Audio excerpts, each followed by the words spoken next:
Daniel Ricciardo. This guy's been called one of the best drivers on the current F1 grid, but 2021 was not Daniel's year, but I think 2022 will be very, very different. But before we can predict the future, we have to look at the past. So let's see what Daniel's career has looked like so far. His junior career was decent. In 2005, Daniel graduated from karts to the Formula Ford Championship, before moving on to the Formula BMW Asia Series, where he finished third. He then moved to Europe and into the Italian Formula Renault Series, where he did okay. But then he was put in the Formula Renault Euro Cup Series by the Red Bull Driver Academy, which he joined that year, alongside the likes of Carlos Sainz and Daniel Kvyat. And in Formula Renault, the Honey Badger finished second in the standings. Not bad at all, as he finished behind a ruthless, aggressive, barbaric driver. Who am I kidding? It was Valtteri Bottas. Next, he moved to the British F3 Series and also dominated. And then he moved on to bigger and better things in the Formula Renault World Series. Here he beat out fellow Red Bull juniors, this long-haired Kiwi and Jean-Eric Vergne. He then decided to try and have another stab at the title in World Series the following season, but he couldn't finish it, as disaster struck. Daniel would be forced to drive for HRT, otherwise known as the team with a glorified lawnmower as their race car. He finished 2011 with a best finish of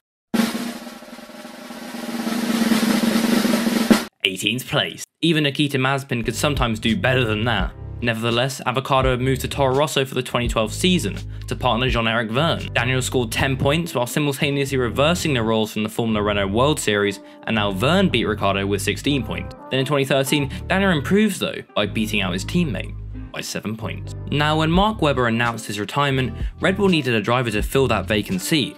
Who would it be? Jean-Eric Vergne or Daniel Ricciardo? Well, obviously they went for Daniel, where he had a stellar 2014 season where he destroyed the reigning world champion Sebastian Vettel. 2015 wasn't his best performance, where he was beaten by his new teammate Daniel Kvyat, and Daniel wasn't even able to win a single race that season and only ended up with 2 podiums. But 2016 would be the turning point for Daniel Ricciardo. He would finish third in the championship behind Nico Rosberg and Lewis Hamilton. But this year would also be Daniel's worst year, as the 18-year-old Max Verstappen had come in to replace the weak-performing Daniel Kvyat, and Max immediately asserted his dominance, winning his first race with the team. In 2017, Daniel did well, beating out Max Verstappen by about 30-40 points. Then came 2018, and this was the tipping point. Daniel had enough. Even though he got 2 wins that season, Red Bull obviously saw their future with Max Verstappen, and they left Daniel by the sidelines. So he decided to make the shock decision to move to Renault for the 2019 season. An interesting move to say the least, considering the massive step back Daniel would be taking. He was obviously hoping that Renault would move up the order, when the new regulations were originally meant to come out in 2021. Now Daniel did okay at Renault, well in his second year at least. He finished 5th in the standings, with 2 podiums. Not bad considering that Renault was probably the 5th fastest car that year. Now let's talk about McLaren. This may be biased as I am a McLaren fan and Daniel is my favourite driver, but here goes anyway. 2021 was rough. There wasn't the results I expected or wanted, but all drivers have bad years. And let's be honest, this year was Daniel's worst year in F1 compared to how we expected him to perform. But he did still win a race. So if Daniel can win a race in his worst year in F1, then anything can be possible. And anyway, at the tail end of 2021, although McLaren's performance dropped off, it seemed like Daniel Ricciardo was closing the gap to Lando. And let's not forget how he performed in his first year at Renault compared to his second. He was way better in 2020 compared to 2019. I think the same thing could happen at McLaren. Now let's look at the testing results. The shakedown results. Why do they call it that? Now I know we have to take these timings with a pinch of salt, but anyway, let's just have a look. Daniel was P3 on one of the days. That's not bad. Now yes, Lando was P1 on the first day, but still P1 and P3 for McLaren is not bad at all.